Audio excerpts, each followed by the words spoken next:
vamos a dar inicio a nuestro conversatorio planificado para el día de hoy, al que hemos denominado Liberalismo Clásico, 5 reformas, un proyecto político.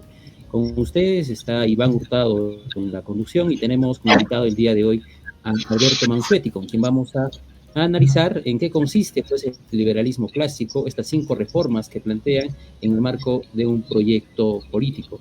Antes de saludar a Alberto, vamos a leer un poco y conocer un poco quién es Alberto Mansuetti. Alberto nació en la ciudad de Santa Fe, Argentina, el 20 de septiembre de 1947. Es un político, politólogo, jurista y estudiante bíblico argentino, conocido por ser el precursor del movimiento latinoamericano de las 5 reformas y por ser el impulsor de varios proyectos políticos partidistas liberales clásicos en el continente. Es el mayor promotor y difusor del fusionismo en América Latina, una teoría expuesta por Franz Meyer y anteriormente desarrollada por el político español Práxedes Mateo Sagasta. Sin más, le damos la bienvenida a Alberto. Alberto, muy buenas noches. Gracias por estar con nosotros en el conversatorio de Sociedad Abierta. Muchas gracias a vos, Iván, y a tu audiencia, y buenas noches para todos. Buenas noches, Alberto. En la conversación previa que teníamos, llegué a la conclusión de que tú eres un ciudadano latinoamericano, porque naciste en Argentina, pasaste por Bolivia, Guatemala, Venezuela, también el Perú, y ahora estás en Argentina. Es un verdadero trotamundos, y donde has estado, pues has estado promoviendo, y México también, donde has estado promoviendo las ideas de la libertad, un liberalismo específico que es el liberalismo clásico. Sin más, Alberto, coméntanos en qué consiste el liberalismo clásico para todo nuestro público en las redes sociales y también en Argumentario, que se va a retransmitir este programa en televisión abierta. Muchas gracias, Iván. El liberalismo clásico tiene 3 pilares, uno político, otro económico y otro social, que son respectivamente el gobierno limitado, los mercados libres y la propiedad privada. ¿Okay? El liberalismo clásico, para nosotros por lo menos, se inscribe en el marco de la derecha. Eso a mucha gente le repugna, mala suerte, porque la derecha es lo que significa 3 valores para nosotros muy importantes: el orden, la justicia y la libertad. En esa secuencia, porque sin orden no hay justicia y sin justicia no hay libertad. Entonces, la manera de operacionalizar, digamos, esos 3 valores es a través de y esta es la propuesta liberal clásica dentro del marco de la derecha, a través del gobierno limitado, los mercados libres y la propiedad privada. Y nosotros en América Latina hemos hecho, no yo solo, ¿ok? Hemos hecho con más o menos unos 40 líderes liberales clásicos de distintos países de Hispanoamérica, venimos construyendo este proyecto e impulsando este proyecto, ¿ok? Que llamamos 5 reformas, porque del gobierno limitado surge la reforma número 1, política. De los mercados libres, la número 2, economía. Y de la número 3, o sea, propiedad privada, las reformas sociales, que son la educación, la atención médica y las jubilaciones y pensiones. El denominador común son las 3 políticas públicas que nosotros impulsamos como Foro Liberal de América Latina. Esto usted lo puede buscar en internet, Foro Liberal de América Latina, ahí estamos nosotros, tenemos una página web. ¿Okay? Las 3 políticas públicas son privatizar, desregular y abrir mercados a la competencia. Entonces, es la fórmula que llamamos 3 por 5 igual a 15, porque son 5 los sectores o las áreas fundamentales de un país, de una sociedad: política, economía, educación, atención médica y jubilaciones y pensiones, y en las 5 áreas aplicamos las 3 políticas: privatizar, desregular y abrir mercados a la competencia. Se puede resumir esto. En el orden político, la primera reforma es poner al Estado en su lugar, ¿okay? Esto es a cargo de sus 3 funciones propias, que son seguridad externa e interna, un aparato judicial para resolver conflictos entre las personas y las entidades, las personas naturales también, y una seguridad, justicia y licitaciones para obras públicas como caminos, carreteras, y puentes, embalses, que no hay en América Latina, por eso hay inundaciones a cada rato, ¿ok? Entonces, Alberto, para entrar un poco en lo que nos vienes explicando, ¿qué debemos entender cuando tú nos dices, por ejemplo, gobierno limitado? ¿No? Ese es uno de los pilares del proyecto político. Quizás sería importante que nuestro público en redes sociales entienda qué es un gobierno limitado y qué sería lo contrario, un gobierno ilimitado. Exacto, un gobierno limitado es limitado en funciones, en atribuciones, o sea, poderes, y en recursos, o sea, dinero, impuestos. ¿Ok? El gobierno limitado en funciones significa seguridad, justicia y obras públicas de infraestructura física, como acabo de decir. Limitado en poderes y competencia es una consecuencia, o sea, solo los poderes y atribuciones necesarios para cumplir esas tres funciones: seguridad, justicia o infraestructura. Y recursos, o sea, dinero, impuesto, es igual, o sea, solo limitado, solo para cumplir esas tres funciones y nada más. Esto es importante y te agradezco las preguntas, Iván, porque hay un montón de gente que te dice, hay que achicar el Estado, hay que bajar el gasto público, recortar el gasto público y bajar los impuestos. Así, ¿y dónde vas a meter la tijera? No saben dónde van a meter la tijera. Y entonces te dan respuestas insuficientes, como tal vez un recorte lineal del 10% en todas las partidas. Eso no es suficiente. O te dicen, bueno, hay que sacar la burocracia, los empleados inútiles y todo eso. Eso es insuficiente. Nosotros somos los únicos que sabemos dónde poner la tijera, porque somos los únicos que tenemos claro cuáles son las funciones de un gobierno: seguridad, justicia, infraestructura y nada más. ¿Ok? Eso es un gobierno limitado. Y todo lo demás... Una persona que nos está escuchando se preguntará, nos están hablando de seguridad, justicia e infraestructura. ¿Y qué pasa con la educación pública? ¿Qué pasa con la salud pública? ¿Eso dejaría de ser una función del Estado? Por supuesto. Hoy en día son instrumentos de adoctrinamiento y control de la población. Claro que dejarían de ser. Por eso te digo, privatizar, desregular y abrir mercados a la competencia.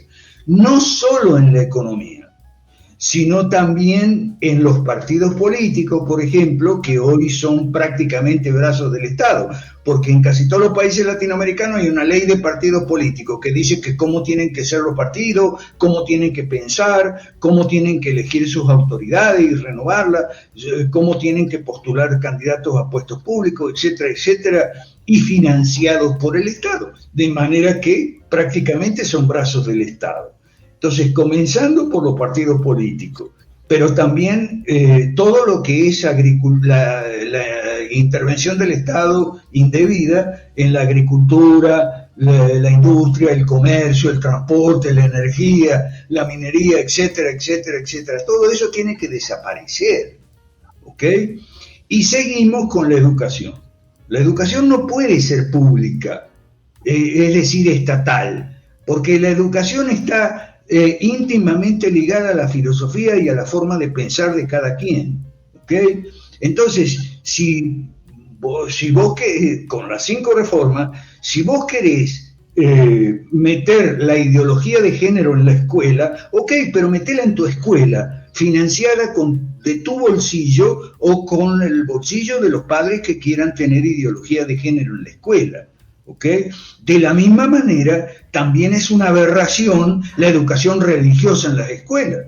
Nosotros, la mayoría de nosotros somos cristianos, no todos, y queremos educación cristiana en las escuelas privadas, no educación religiosa y oraciones y lectura bíblica en las escuelas públicas, al estilo de Bolsonaro, Donald Trump y Vox de España y toda esa derecha mala. Todo eso es derecha mala, ¿ok? nosotros queremos que la educación sea privada. De la misma manera, la parte de la atención médica. No puede ser que el Estado diga, bueno, hay tal enfermedad, entonces el Estado te obliga a vacunarte, te obliga a hacer un tratamiento así o allá. No, eso es una aberración. La atención médica también tiene que privatizarse, desregularse y abrir los mercados a la competencia, y eso es la reforma número 4. Y lo mismo con las jubilaciones y pensiones.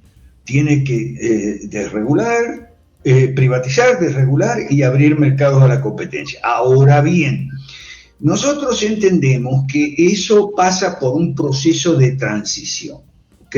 Habrá un proceso de transición, como lo ha habido en China, en los 4 tigres asiáticos, en los países excomunistas, incluso de África, siempre que han podido salir del yugo estatista, social, mercantilista, ¿okay? Ha habido un proceso de transición. Entonces, para la transición, sí nosotros promovemos 3 series de bonos, voucher al estilo Milton Friedman, pero solo para la educación, para la atención médica y para las jubilaciones y pensiones, y como una medida de transición, hasta que empiecen a funcionar las reformas número 1 y 2, que son las que nos van a traer riqueza, prosperidad, progreso verdadero, nos van a sacar de la pobreza y la miseria, nos van a sacar de la ignorancia y de la inseguridad.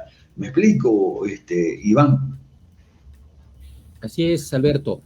Nos has hablado de los vouchers, ¿no? De los vouchers educativos, de los vouchers incluso para salud. Estos vouchers tienen como objetivo, pues, el subsidio ya no de la oferta, sino un subsidio de demanda, ¿verdad?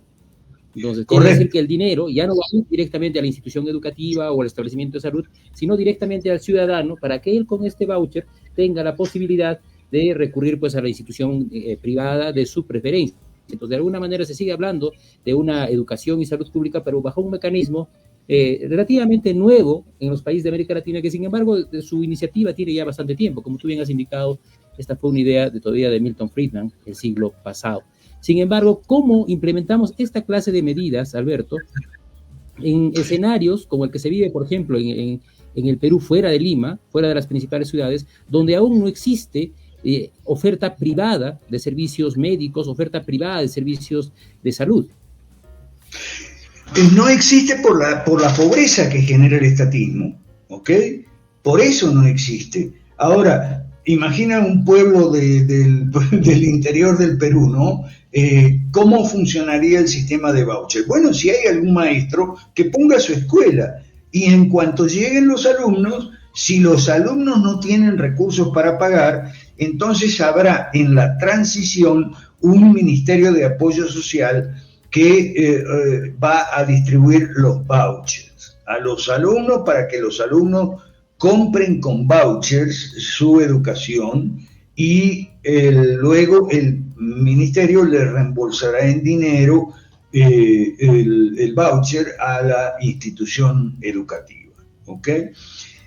Ese tipo de reforma, nosotros tenemos ese proyecto político. Ahora, si usted va a la página nuestra, Foro Liberal de América Latina, va a encontrar mucho más, ¿ok? Yo le estoy dando el esqueleto nada más, y la fórmula 3×5 igual a 15.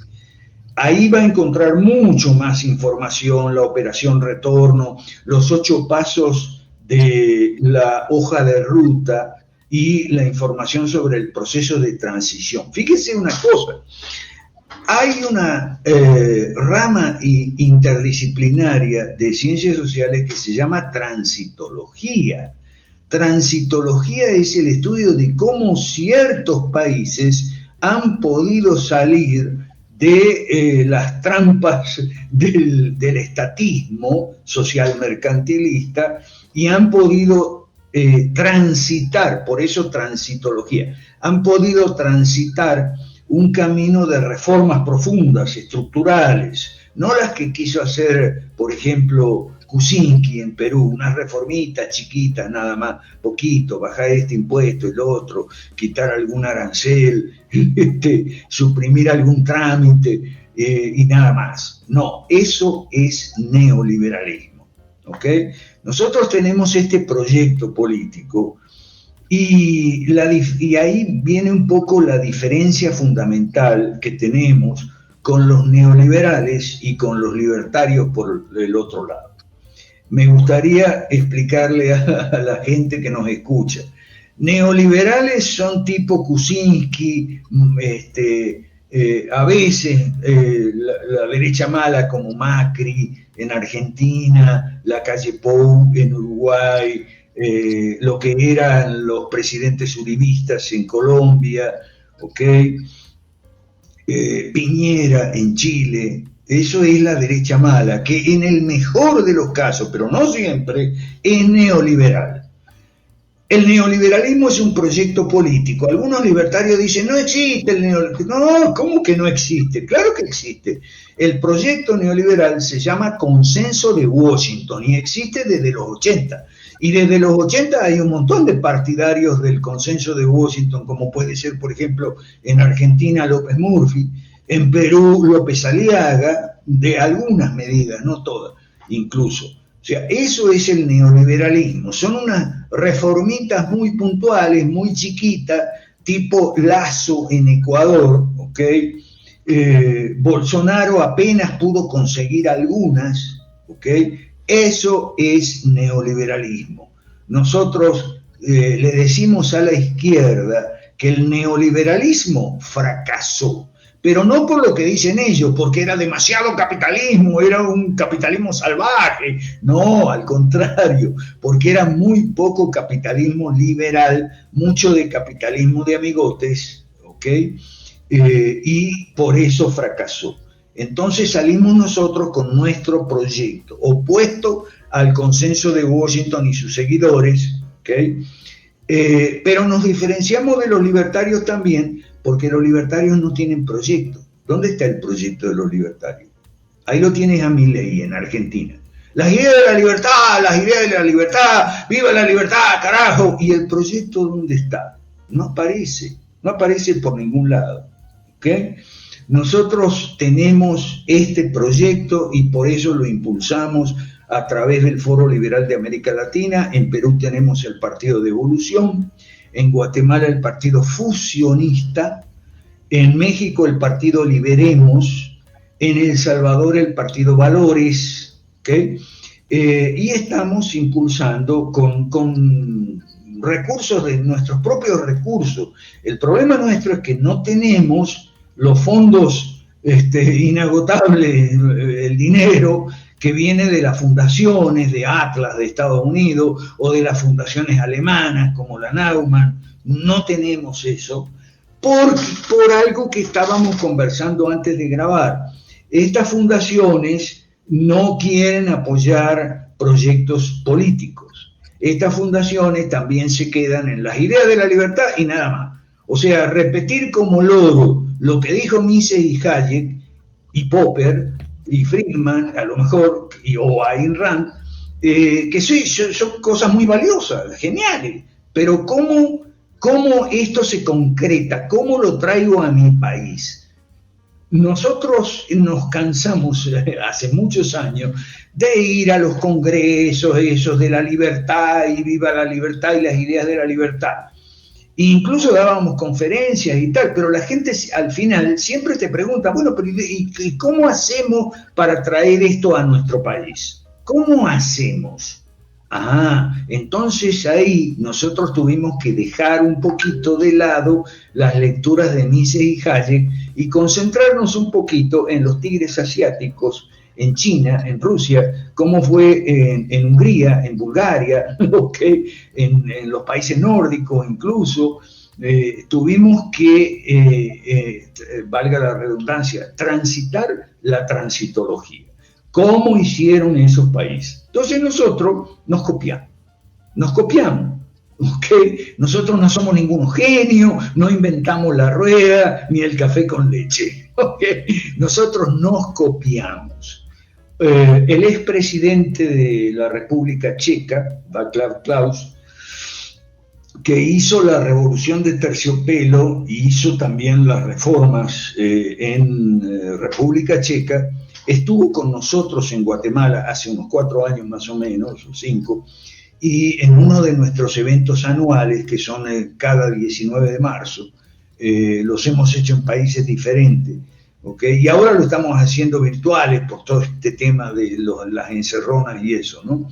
Entonces, el doctor Klaus lo tuvimos encerrado, lo secuestramos, lo secuestramos durante 4 días, el hombre que había hecho las reformas, primero como ministro de Hacienda, después como primer ministro y después como presidente, ¿ok? Lo tuvimos 4 días encerrado en el hotel, lo dejábamos salir de noche a tomar cerveza nomás. Y él nos explicó no solo los procesos el proceso de transición en Chequia, sino también en Hungría, ¿okay? En Bulgaria, en Georgia, ex República Soviética, en Ucrania, pero no la Ucrania de ahora, en Ucrania de los 90, ¿ok? Y entonces, bueno, aprendimos muchísimo con él, cosas que no te enseñan los centros de los tanques de pensamiento. Yo a los tanques de pensamiento les digo mucho tanque y poco pensamiento, ¿ok? Si tú vas a ver, tienen muchos dólares, ¿ok? Y reparten ahí a gente en América Latina, pero que no haga política, porque si hace política, no, entonces no, te cortamos los fondos. Alberto, ahí me gustaría hacerte una breve interrupción, porque tanto en las universidades como en las fundaciones hay una suerte de, yo le llamo la esterilidad política, ¿no? ¿Qué quiere decir ello? Cuando se habla de ingresar en política, de alguna manera le hacen ascos a la política, no quieren que participen, se saca la formación política de las universidades, y la consecuencia final de todo esto es que nosotros tenemos democracias con partidos políticos muy poco institucionalizados, sin líderes realmente formados, y vemos que la expresión política finalmente en resultado de ello son presidentes como el presidente mexicano López Obrador, cuya formación es altamente deficiente, ni qué decir del que tenemos actualmente en el Perú, el señor Castillo, ni qué decir lo que tenemos en Chile con el señor que gobierna allá. Es decir, la calidad de los políticos en América Latina están realmente para el diablo, y eso tiene una consecuencia directa con su actuar, porque son ellos los que conducen el barco, y si ellos tienen una formación muy pobre, es evidente que sus resultados también van a ser pobres. Por eso es que ahora se ve una segunda ola de líderes de izquierda que son más reivindicacionistas, pero que no tienen pues una capacidad de gestión ni un proyecto político muy definido que nos permita mirar, digamos, de la esperanza del progreso con cierto optimismo. ¿Cómo hacemos para que este conjunto de organizaciones que podrían realmente imbuirse directamente en el quehacer político de los países participen activamente fortaleciendo líderes, formando cuadros e incluso apalancando la participación política de algunos, ¿no? A ver, vamos por parte, porque tú mencionaste varios puntos ahí que hay que ir uno por uno. Primero, Boric, Castillo, toda esa gente no son políticos, son politiqueros. ¿Okay? Son politiqueros, políticos somos nosotros, ¿ok? Ellos son politiqueros. Ahora, no es verdad que no tengan proyecto, claro que tienen proyecto. Su proyecto es el Manifiesto Comunista del año 48, ¿ok? Los 10 puntos del capítulo 2, el proyecto de control, eso es lo que se llama marxismo clásico, el control de la sociedad por el Estado, incluyendo la economía, la cultura, la atención médica. Ese es el proyecto. Viene desde 1848, firmado por Marx y Engels. Así que sí tienen proyecto. Y además lo actualizan con el marxismo cultural muchas veces, no en el caso de Pedro Castillo, en Perú, que es antiaborto y todo eso, y anti-ideología de género y demás. Pero en otros casos sí, lo actualizan con el marxismo cultural. Pero no es que el marxismo cultural desplaza al clásico. El marxismo cultural se superpone al marxismo clásico. Porque ellos tienen el poder, ellos tienen la sartén por el mango. Y la tienen gracias a las leyes malas que tradujeron en nuestra legislación todos los 10 objetivos del Manifiesto Comunista.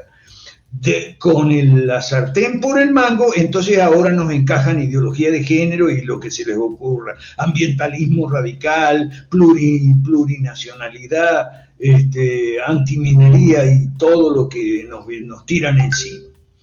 Eso por un lado. Ahora, por otro lado, tú dices, que los tanques de pensamiento de las ideas de la libertad que no quieren la política, y muchas jóvenes y tal le tienen asco a la política y tal. ¿Por qué?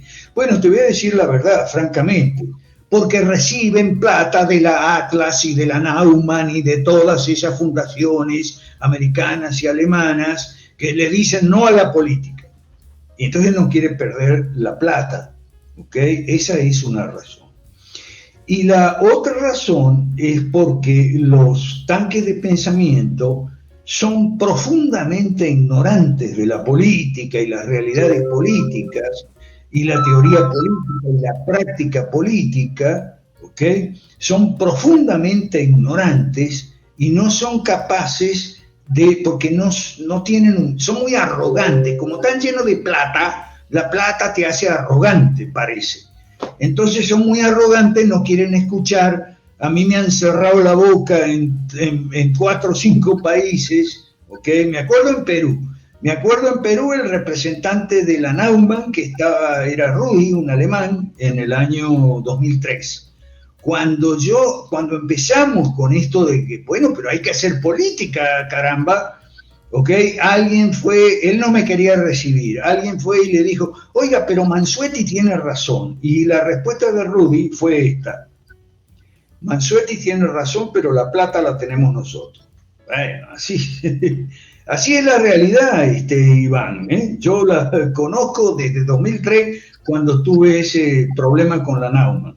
Entonces, claro, no quieren soltar la plata los que la reciben, y la promesa los que esperan recibirla. No, así no se puede, ¿ok? Y esas son las razones. Yo me he ofrecido, incluso yo estuve 2 años en la Marroquín de Guatemala, que se supone que es la meca de las ideas de la libertad y tal. Y nada, me echaron, ¿ok? Me echaron. Porque yo les decía, hay que hacer política. ¿Qué parte de política no entienden ustedes? Y nada, no. Entonces, esa es la realidad, Iván. Entonces, a mí me gustaría que tu audiencia, que yo creo que debe ser en su mayoría libertarios, ¿okay? Que se pongan a estudiar política con nosotros. Nosotros tenemos un programa de infoeducación política que se llama La Realidad y que nos reunimos todos los lunes. Yo hago aquí la invitación, con tu permiso, porque ahí estudiamos política, estudiamos transitología y estudiamos lo que no te enseñan los tanques de pensamiento. ¿Qué te enseñan los tanques de pensamiento? Y la Marroquín: Hayek, Mises, Ayn Rand y ya, basta. No es suficiente. Los que queremos de verdad cambiar nuestros países, los que queremos que haya otro Perú, otra Argentina, otra Venezuela. En Venezuela yo viví la mayor parte de mi vida adulta y los conozco, ¿ok? De hecho, yo tenía pasaporte venezolano antes de Maduro, en la época de Chávez, ¿ok? Y entonces, bueno, nosotros tenemos que reclutar gente, y muchas veces la reclutamos de la izquierda, de las bases de la izquierda, no de las bases de la derecha, mala, ¿ok? Sino de las bases de la izquierda, gente desencantada con el proceso de Venezuela, ¿ok? Que ha militado tal vez toda su vida, o no, si son jóvenes, su corta vida, digamos, ha militado en fuerzas de izquierda porque creían que la izquierda era el cambio, ¿ok? Y cuando se dieron cuenta de que la izquierda no es el cambio, y si en caso de ser un cambio, es un cambio para mal, ¿ok?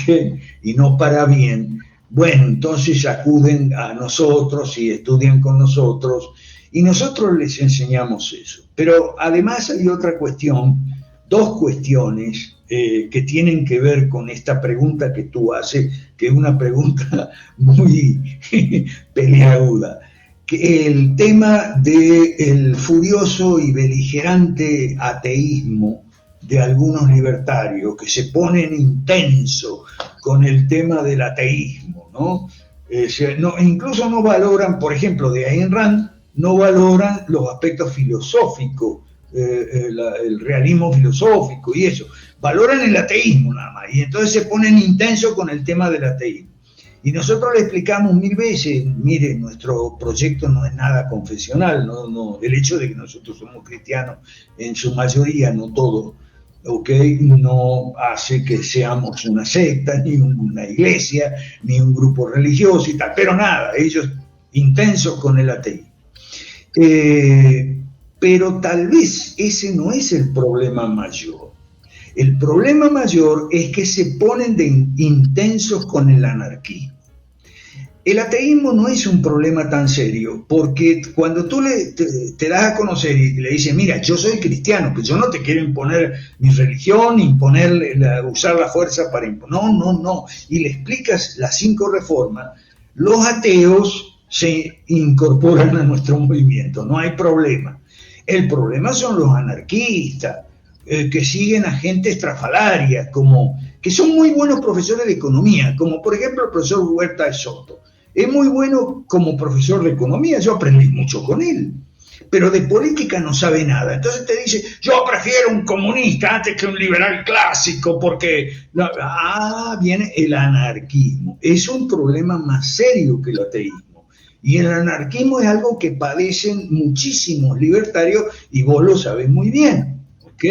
Y con los anarquistas no se puede ni hablar, porque si es difícil, fíjate esto, si ya es difícil hacer que la sociedad asimile un programa liberal clásico como el nuestro, ¿no? De reducir el Estado a 3 funciones y lo demás privatizar, desregular y abrir mercado a la competencia. Si eso ya es una tarea titánica, heroica, imagínate cuando un libertario anarquista empieza a abrir la boca y a decir, no tiene que haber Estado, no, la gente normal agarra y se va, mira el reloj y se va, porque no quiere perder el tiempo. Claro, porque además hablar de un anarquismo nos lleva inmediatamente a eliminar la política del escenario, porque si ya no hay un Estado, entonces ya no hay un Estado digamos, por el cual luchar, ¿no es cierto? Por el cual luchar políticamente. Entonces, esto yo siempre le llamo un poco de inmadurez o desconocimiento político, porque en realidad uno tendría que luchar fervientemente en el terreno político, en la arena política,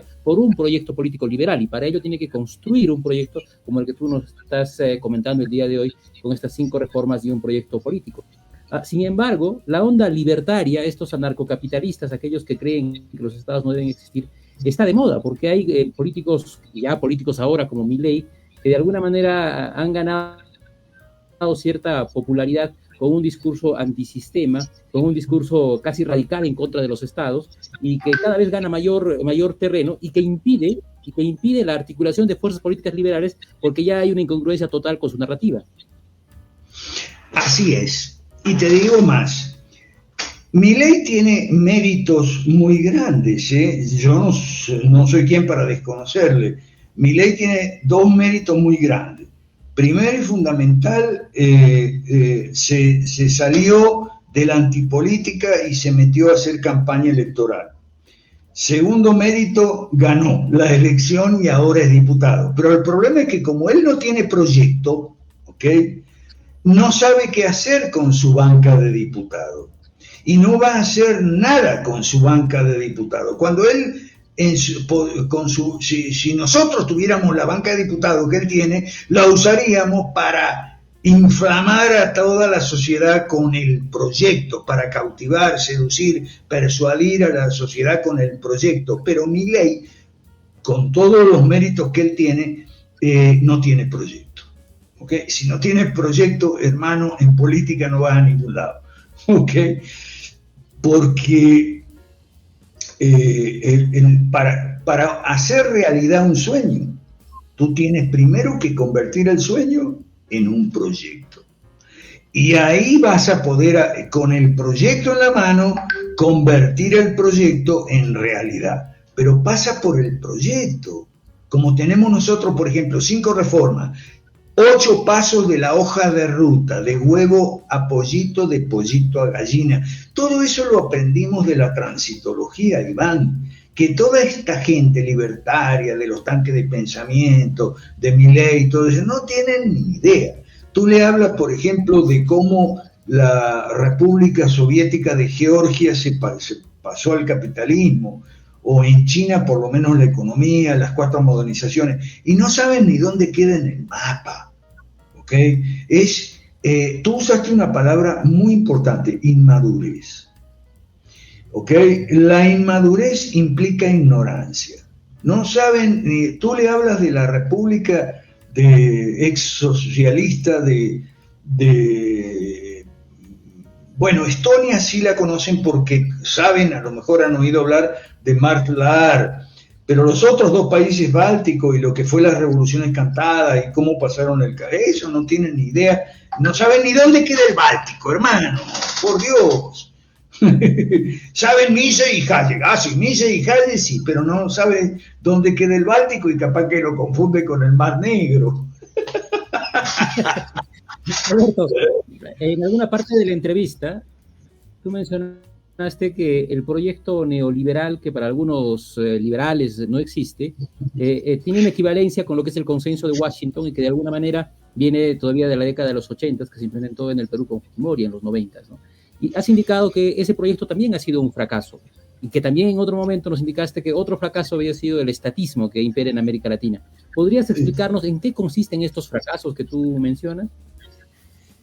Bueno, el fracaso del estatismo, primero, y después el del neoliberalismo. Neoliberalismo es igual a consenso de Washington, es lo mismo, ¿ok? El fracaso del estatismo son las cifras cada vez más crecientes de gasto público, de déficit público, de programas sociales, entre comillas, que solo quieren mantener a la gente en la pobreza y comprando votos, ¿ok? Fracaso en cuanto a inseguridad, fracaso en cuanto a desempleo, desahorro, desinversión, fuga de capitales, inflación que ahora viene de vuelta. Eso es el fracaso del estatismo. Y el estatismo es Manifiesto Comunista capítulo 2. ¿Okay? Ojo, eso es estatismo. El control estatal absoluto, despótico, tiránico, ¿okay? De la agricultura, el comercio, la industria, el transporte, la educación en todos sus niveles, la atención médica en todas sus especialidades. Eso es estatismo y eso ha fracasado. Y el fracaso es evidente. Por eso la izquierda siempre te engaña con el tema de que no, ahora viene la nueva izquierda. ¿Qué nueva? Porque tú dijiste una segunda ola de la izquierda. No, no es la segunda ola. Es como la cuarta o quinta ola. ¿Ok? Si contamos, por ejemplo, los años 40 y los años 50, cuando hubo presidentes socialistas como Arévalo en Guatemala, perdón, Arévalo no fue en Guatemala, Arbenz en Guatemala.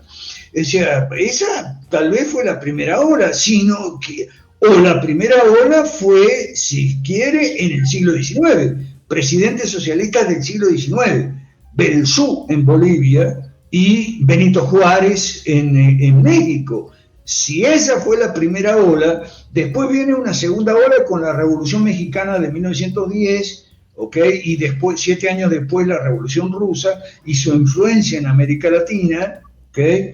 Viene esa tercera ola, se hace eclosión en los años que tuvimos gobiernos de izquierda de tipo nazi, como por ejemplo en Chile un militar de la aviación, no me acuerdo cómo en este momento la memoria me falló, bueno, en los años 30, ¿ok?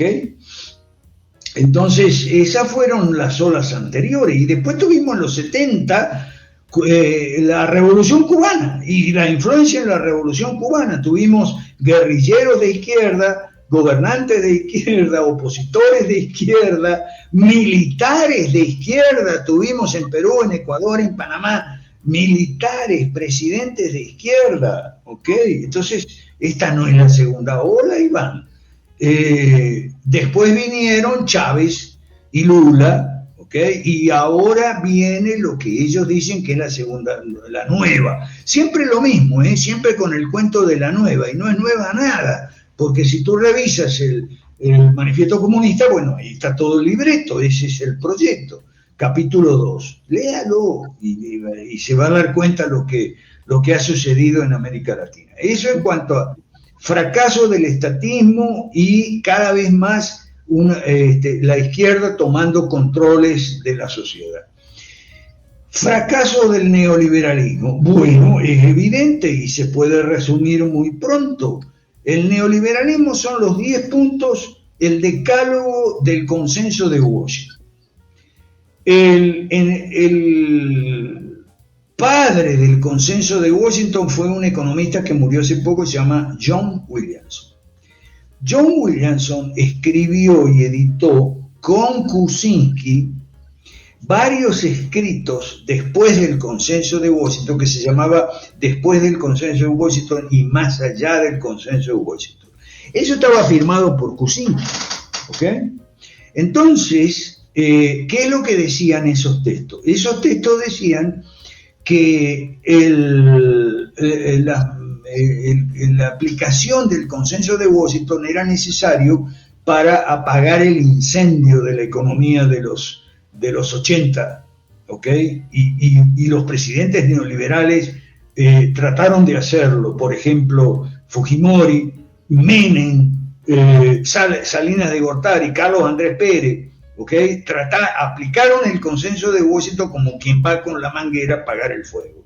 Apagaron algunos fuegos, pero John Williamson decía que después de apagar el fuego había que reparar y reconstruir. Es decir, había que hacer reformas más profundas. Por eso entonces cuando el doctor Kuczynski ganó las elecciones, nosotros le hicimos una carta y se la llevamos.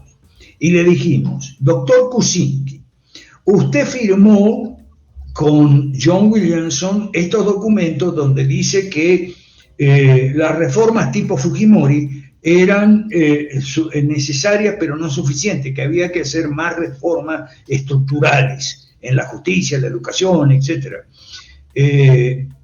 ¿Usted va a hacer esas reformas o no? Ahora usted es presidente electo, ¿ok? Le llevamos la carta y tal.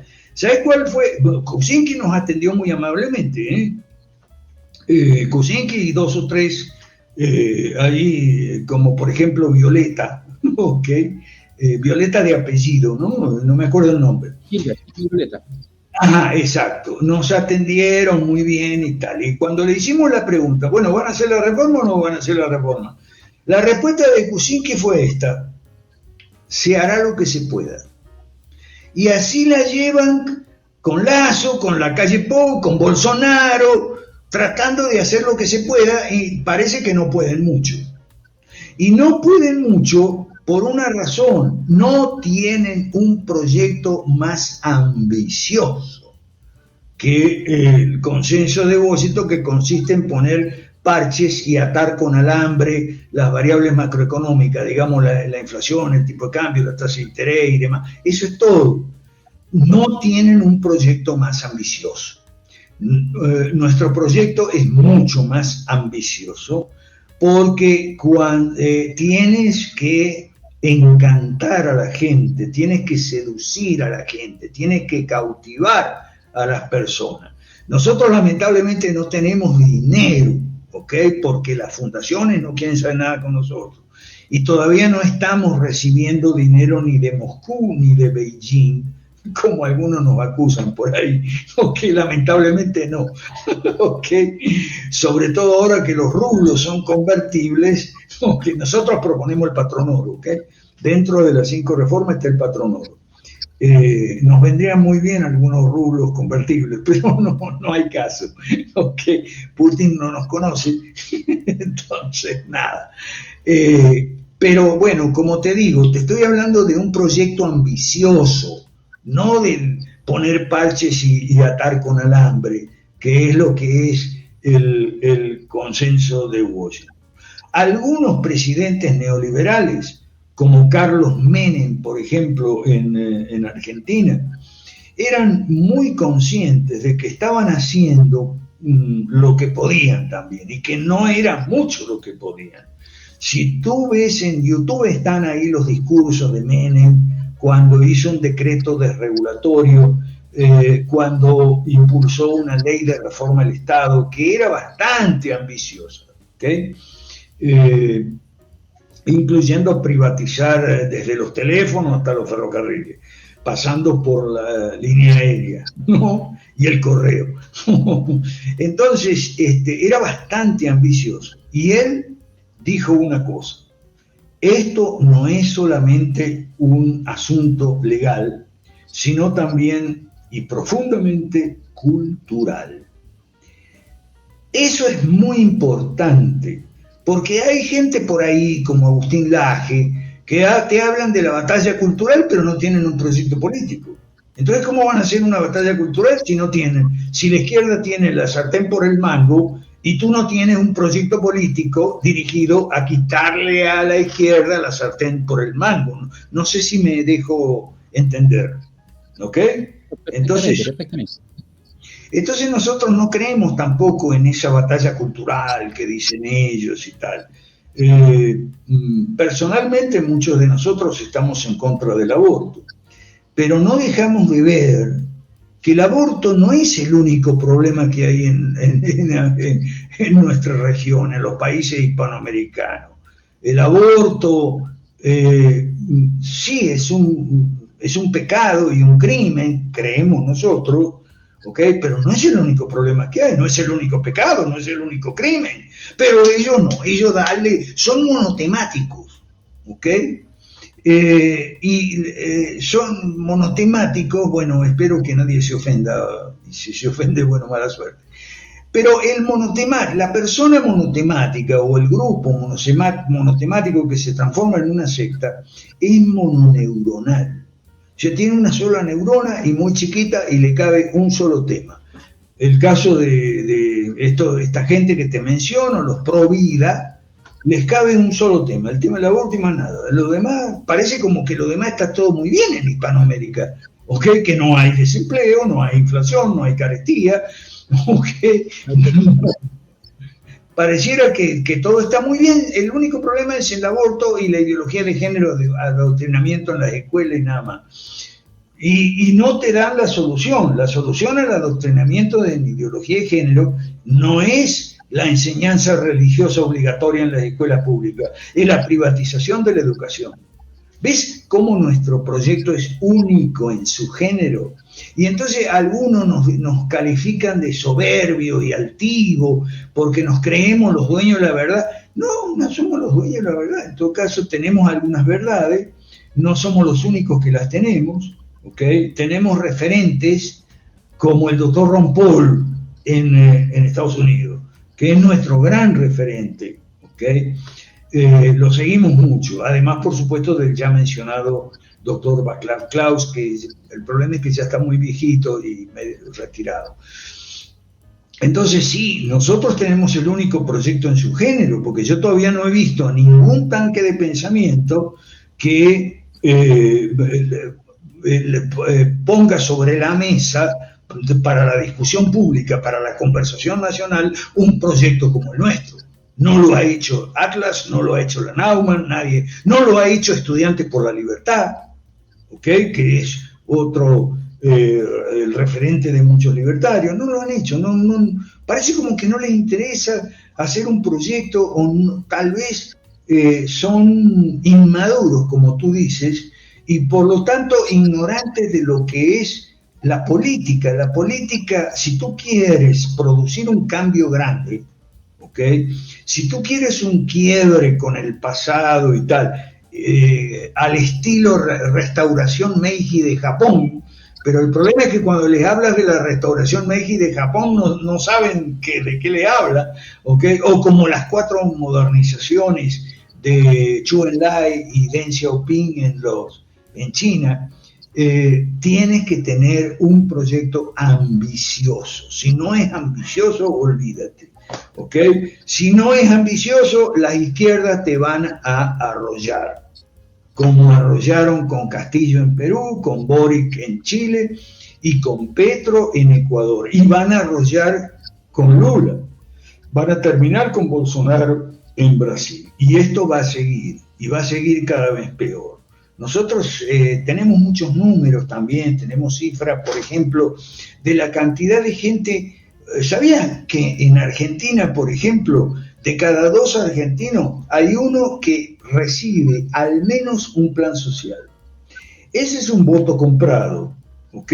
Con un plan social, que puede ser una caja con arroz, frijoles y galletitas, al estilo Cuba y Venezuela, y al estilo de Argentina de Alfonsín, que muchos tienen como un ídolo porque es el padre de la democracia. Pero si Alfonsín empezó con el reparto de las cajas de pan, PAN eran las siglas PAN, Plan Alimentario Nacional, y empezó a repartir comida al estilo del Imperio Romano decadente, ¿ok? Pero eso fue Alfonsín que empezó, no fue Macri, ni Cristina, ni Alberto, ¿ok? Entonces tenemos un número, en Argentina, por ejemplo, de cada 2 argentinos, uno recibe al menos un plan social.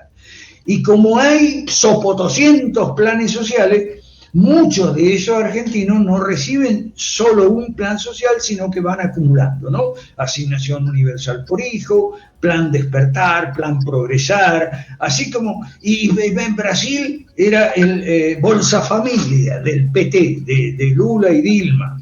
¿Y qué hace Bolsonaro? ¿Hace las reformas? No, no hace las reformas. Por eso hace pocos meses le renunciaron 4 ministros y lo dejaron solo a Paulo Guedes. ¿Ok? ¿Qué está haciendo?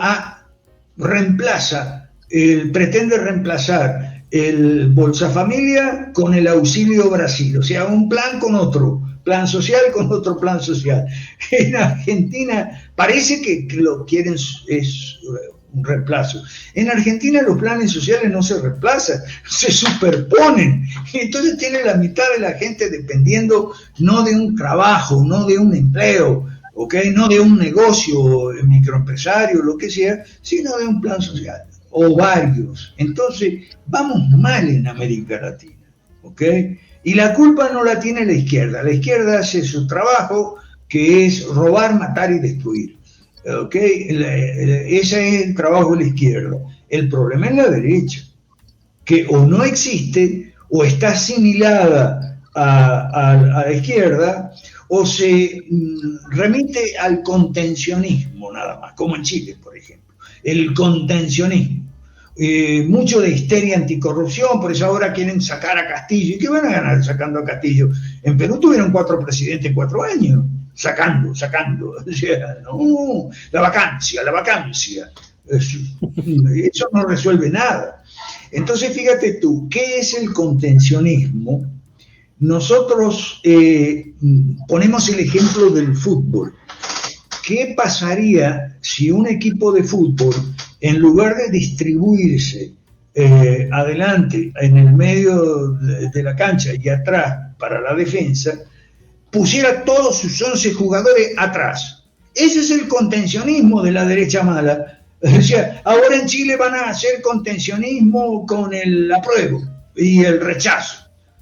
Supongamos que el rechazo gane. Bueno, atajaron ese pelotazo, pero enseguida viene el otro y el siguiente, y ya Boric se lo dijo. Si gana el rechazo, aquí lo que va a haber es 1 año y medio de vamos a volver todo a cero y lo vamos a empezar de vuelta. El proceso ya les dijo lo que iba a hacer. Pero la derecha mala se contenta con atajarlo, tratar de atajar los pelotazos, y nunca un gol, nunca un tiro al arco rival, nunca, jamás. Siempre a la defensiva, atajando pelotazos en el mejor de los casos. Algunos pelotazos los puede atajar, pero no todos, y por eso nos llenan la canasta de pepino, la izquierda, y por eso sigue cada vez más con la sartén por el mango. Creo que hemos... Alberto, ha sido realmente una conversación bastante interesante. Creo que la mayor lección es la necesidad de construir un proyecto político de base liberal en la que seguramente podemos disentir, porque la doctrina tiene que adaptarse siempre en espacio y tiempo histórico a los territorios donde se pretende implementar, pero es absolutamente, o diría yo, indispensable construir un proyecto político bien fundamentado, con muchas bases, en nuestro caso con bases liberales, para poder enfrentar otros proyectos políticos, ¿no? No se trata de hacer ese contencionismo que tú bien has manifestado, o simplemente de llegar al poder como hace la derecha mala, como tú manifiestas, para hacer pequeños cambios y ningún cambio trascendente. Y lo que América Latina requiere, en realidad, son cambios trascendentes, cambios que permitan un cambio de estructura y que esto, pues, se refleje en una mejora del nivel de bienestar de los habitantes y que no vivamos, pues, atrapados en esta situación que parece perenne del subdesarrollo para todos, no solo los peruanos en nuestro caso, sino para muchos habitantes de los diversos países de América Latina. Alberto, quiero agradecerte tu participación en este conversatorio. Te pido, por favor, nos acompañes también en otro conversatorio sobre temas más específicos, quizá que sea una primera experiencia entre los dos. Sí, cómo no, pero déjame decirte que eso de hay que construir, nosotros ya lo resolvimos, nosotros ya lo construimos y lo tenemos hecho. Ahora, que hay mucha gente que no lo acepta, bueno, eso es otra cosa. Pero el proyecto lo tenemos, se llama Proyecto 5 Reformas, la gran devolución, usted lo puede ver en la página liberal de América Latina. A lo mejor está de acuerdo, a lo mejor no, ¿ok? Pero el proyecto ya está, lo tenemos. Gracias, Iván. Excelente, Alberto. Me gusta tu entusiasmo y la fuerza con la que transmites el proyecto político que han construido y que sí, me comprometo yo personalmente a estudiarlo desde las fuentes que nos has indicado y ya seguramente en una segunda entrevista vamos a discutir punto por punto la viabilidad de este proyecto político, cómo se puede mejorar o si es que hay que discutirlo profundamente también lo haremos. Hasta otra oportunidad, Alberto, un fuerte abrazo allá en México. Muchas gracias, Iván, un abrazo y gracias a toda la audiencia tuya con mi cariño y afecto. Gracias.